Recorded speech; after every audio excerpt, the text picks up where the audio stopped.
जय श्री गणेश। मेरे प्यारे भाइयों एवं बहनों, मित्रों और दोस्तों, आपको आपकी अपनी चैनल भक्ति गाथा 1.7 में हार्दिक स्वागत है।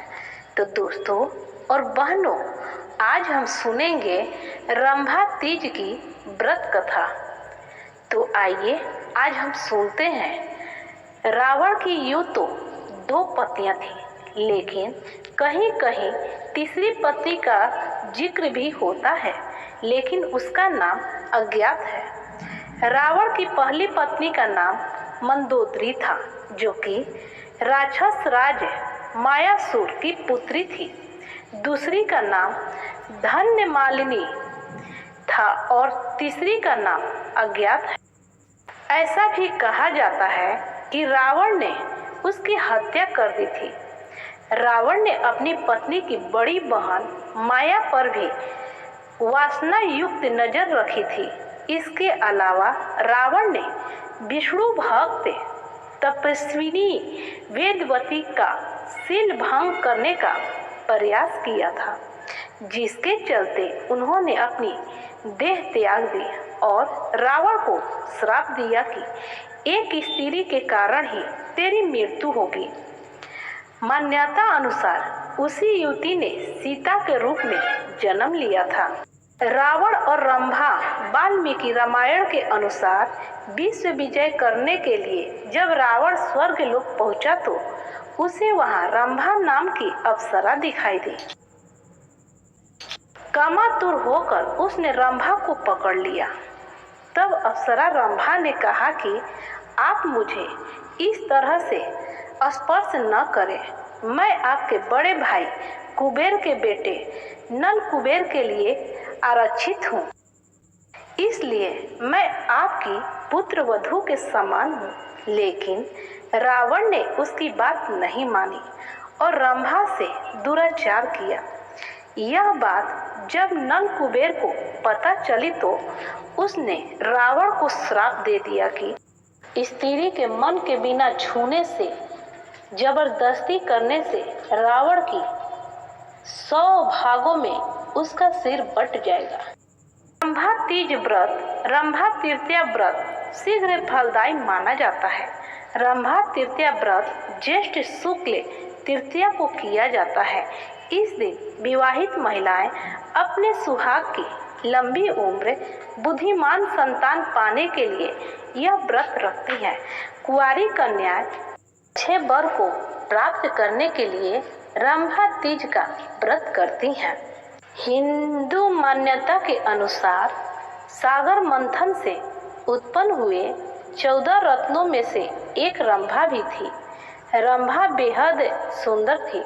कई स्थानों पर विवाहित स्त्रियां चूड़ियों के जोड़े की पूजा करती हैं, जिसे रंभा अप्सरा और देवी लक्ष्मी का प्रतीक माना जाता है।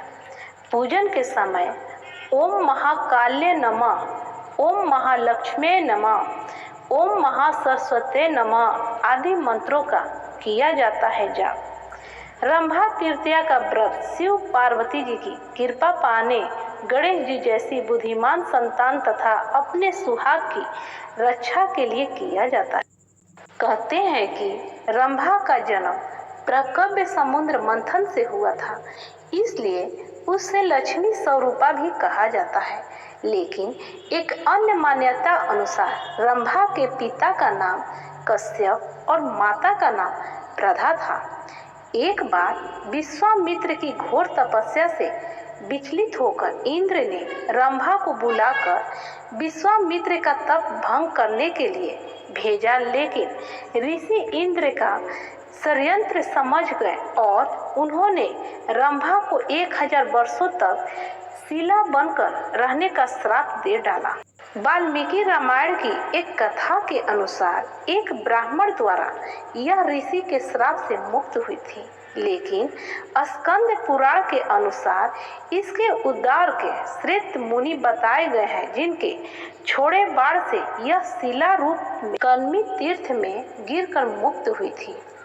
कहते हैं कि आकर्षक सुंदरता, वस्त्र, अलंकार और सौंदर्य प्रसाधनों से युक्त सुशीलिते चिरयुवना रंभा के बारे में कहा जाता है कि उनकी साधना करने से साधक के शरीर के रोग, जर्जरता एवं बुढ़ापा समाप्त हो जाते हैं।